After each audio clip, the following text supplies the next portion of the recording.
This is a short bite episode of Homeschool Together.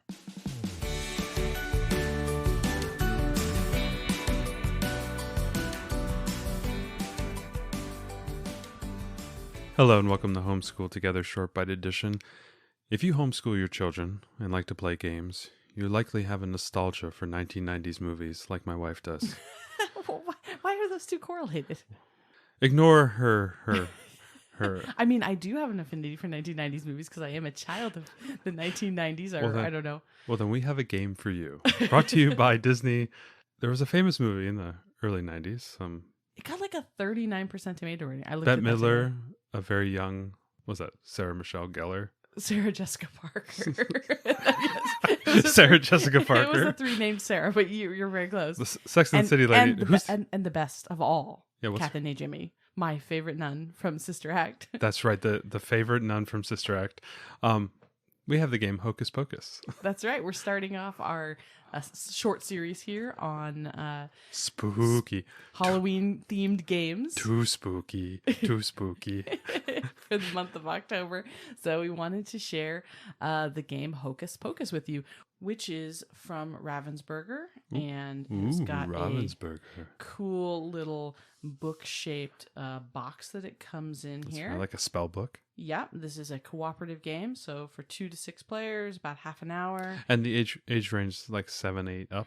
Yeah, it says 8 up, and I think that's accurate. In all full disclosure, we played several rounds of this with our adult friends, and we lost. So, well, it is a cooperative game. It is cooperative.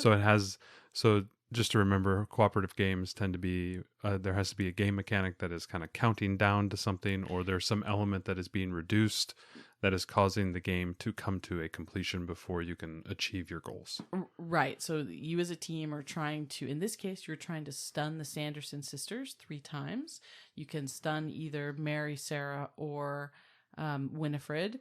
But you're laughing at me because I know all the names. Well, because you have nostalgia for cheesy 90s movies. I do. Listen. Don't be hating. I'm not. So you can stun the sisters. You can stun each one of them, or you can stun one of them 3 times. And once you've done that, you have successfully defeated the sisters. In order to do that, you have a cauldron in front of you with 5 different piles for cards to go in. They're like different ingredients for the witch's brew. So it's really fun. It's Eye of Newt, Dead Man's Toe. So it's all the ingredients from the movie, which is really great. And then what you're doing is those ingredients, it's both an ingredient and an ingredient type and a color. So you're playing cooperatively and you're adding things into these 5 piles within the cauldron. And it's kind of like Uno rules. You have to match the previous card, color, or ingredient type, either one, in whatever pile. You can play on any of the piles, but you have to do all of it without talking amongst the players about what you're going to do. So you're trying. This is a game where you can't cooperate. You're cooperating, but you can't communicate. It's minimal communication, yes, right? Very minimal. So you're trying to get, in order to stun the sisters, you need to get all of the ingredients to either all be the same color, or all be the same type, or all be the same type, but all have different colors. All different colors represented. So you can do any of those 3. You don't, and it stuns a different sister, which is fine. And on your turn, the only thing you're allowed to do is ask one question of another player, and it has to be like, "Do you have any green cards?" Or "Do you have any, dead man's toe?" And "Thine own tongue. Do you have any of that?" And so people answer those questions, and then that informs you on how you should, what cards you should place into the cauldron.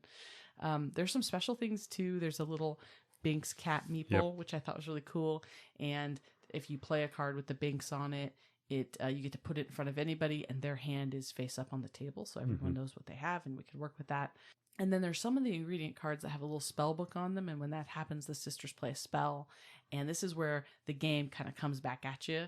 In cooperative games, there's always, like you say, there's always a countdown mechanic, but there's also something. There's Waters Rise tiles, or contagion cards for like pandemic outbreak cards. Yeah. Yeah, there's always something, but there's also something so there's the countdown, but then there's also something where the game interacts against you, and that's what these spells are. This is where the game pushes against you, and it'll, have you discard all blue ingredients, or, all the spells are different cards. They do different things. And so those hurt your team. Now, when a witch is currently stunned, her spells have no effect. So that's kind of fun when that happens. But it's really great if you have any nostalgia for the movie at all, like clearly I do.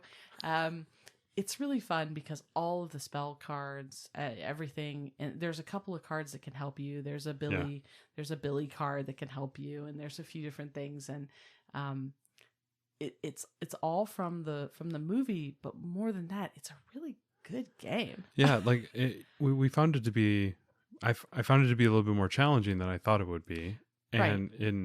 in a cooperative sense, that's kind of fun because it can be very much of a struggle, especially with the reduction of the communication. Because normally when you play a cooperative game, you're thinking out strategy and you're trying to figure out what's the next best path and things of that nature. And this, you couldn't do that, so it made it a lot more difficult, a lot more challenging. I think it's one of the reasons why we lost so many times. Right. But I think it was really fun, and you could definitely. There's one mechanic in the game that when you do stun a witch, it takes a part of your cards go away for the next round. And eventually, if you can't draw any more cards, you lose. And that's how we kept losing. So you could definitely make this a little bit easier if you wanted to by not taking quite so many cards. There's adaptions that you could make. Maybe we're going to have to make. One of the things I like about games like this that are cooperative but don't have the same communication rules is that you don't get that alpha playerness. Right, in games like, you talked about like Pandemic or even Forbidden Island. Yeah, like Forbidden Island or Pandemic, there tends to be a character because you're drawing characters, and there's always somebody who's a little overpowered. Like in Forbidden Island, it's like the helicopter pilot, or in the engineer. In the Pandemic, it's the engineer, right? Because I can clear out all the tokens. Yeah, that's right. I don't know. Is that the outbreak? No, it's a scientist. No, there was the outbreak coordinator or something like that. Yeah, something. One of them, they can clear all the outbreak tiles from one city. Medic. The medic. Yeah, he can clear them all out. Like, there's always those cards that tend to be those characters a little bit overpowered. Or even if you don't have a character who's overpowered, you just have one player that kind of is like the team leader and tells everybody else what to do. Okay, you move your guy over here, and then I'm going to do this, and you over there, you do this, and kind of directs the game. It's difficult to play sometimes with an alpha player. It's really tough for us as parents to not try to be the alpha player with our kids because we are all working cooperatively, and so it can be hard to like take a step back and let them take the lead. So these games are kind of fun because it's an opportunity for us all to be on even playing field. Another game that's kind of like this is but with many less rules is Hanabi, which was a Der Spiel winner one year. That also has no communication allowed except a single question, and that can be there's definitely a communication skills that are earned in a game where you can't communicate very much. I know that sounds really strange, but for example, when we play this or played Hanabi, I would ask a question and then you would play something. I'd be like, what are you doing? He goes, well, we're talking after the game.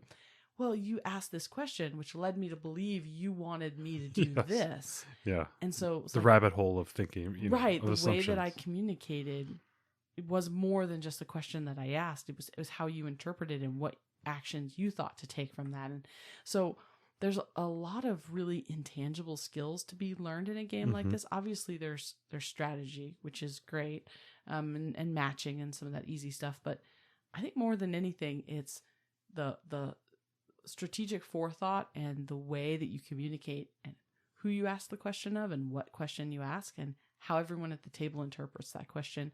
That's much more subtle in a game like this. I don't know what your thoughts are. No, I agree. I think it's taking the ability to plan and strategize your game or play, and especially for a younger player, that is something they have to internalize, and then also they have to infer from your actions or your questions how you think the rules are being played and how you are strategizing for this game.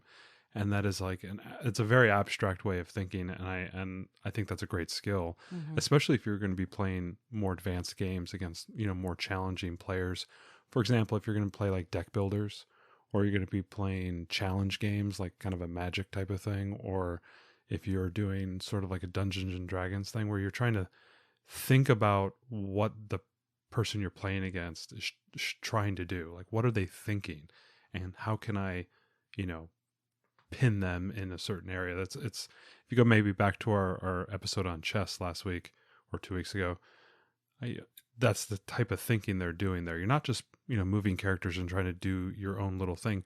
You're trying to anticipate what the other player's doing, and I think that's like a great skill to learn, especially even in the real world. Like if you're in a talk, or you're trying to give a presentation, or you're trying to negotiate something with somebody, you don't just go in and negotiate your point. You try to anticipate what they're going to do so that you can then, articulate a different thing, or put them into a position where they were going to give you concessions, or that you're going to be able to get things that you need to accomplish. And not in a manipulative way, but being able to see the totality of what you're going into is, I think, games like this and games like cooperative games, I think those allow you to, learn those skills. And I think are very complex. It's a complex, abstract level of thinking to anticipate what other people are thinking, that I think can extend into real life, areas. Maybe you feel like you're in debate, like if you're in a debate club or something of that nature, debaters tend to try to see what the other person's going to say or anticipate what they're going to say. And then you craft your arguments to get in front of that. One of the, I think in cinema where this is showcased the best was in 8 Mile, when Eminem is at the final rap battle. And instead of like going after the guy, he disses himself through his whole last song. And when he did that, he took away the other guy's entire repertoire of things. And so when it was his turn, he froze. And it was, in the movie, that was a great way how he turned, his fear of performing and freezing, and he made his opponent freeze. And by making that switch, and that you see that in a lot of movies, you see in a lot of war movies where somebody outthinks the other person. So anyway, these type of games, I think, put you into the mindset of like anticipating and trying to figure out what other people are going to do. And I think that's a skill that can be applied, all throughout private life and corporate life and school. And even just thinking about like, I'm trying to think about what is the teacher going to ask on the test, the physics test. Well, he really pushed these concepts in the last few weeks. I think he's going to put something on the test like this, like trying to see what's important, I think is a good skill to learn. Yeah, I think it is. And when you can't talk too much, you do have to kind of interpret. I think it's one thing to be, in other games, you're adversarial, right? You're playing your risks and things like that. Chess, you're trying to foresee what the other person's going to do, and that's defensive. But in this game, you're all working together, and I think it's a good way to learn. I think it's a good way to learn those dynamics. I think that's one of the reasons why we're big fans of cooperative games. Outside of the aspect that it's not, you don't have that like competitive nature against the other person. It's cooperative, and that's a skill we want people to learn, especially, when they get into school or they are working on projects or, they're doing a job and they need to cooperate with other people. These are great games to allow you to do that. And so that's one of, I wish these kind of games existed when we were kids. I would have loved to play. We have so many cooperative games now in our collection, and I love them all for different reasons. And this is just another great one. And it's great for Halloween time. It's perfectly themed and timed. It's great to tickle the 1990s nostalgia. It is. Yeah. It is. I'm going to fully admit, I totally dug this. You can usually grab it at Target. I think they also sell it on Amazon. We'll put a link in the show notes, but queue up Hocus Pocus on Disney+. Yeah, this is like a sub $20 game. I love that. Put the Pearl Jam, the classic rock into the CD player, and feel like you're in the 90s again. Play a little Hocus Pocus. It's just a little Hocus Pocus. Thanks so much for joining us today and making us a part of your homeschool journey. Please engage with us on social media. Join our Homeschool Together podcast group on Facebook and find us at Homeschool Together Podcast on Instagram. We'd love to hear your feedback, questions, and recommendations. Until next time, happy homeschooling!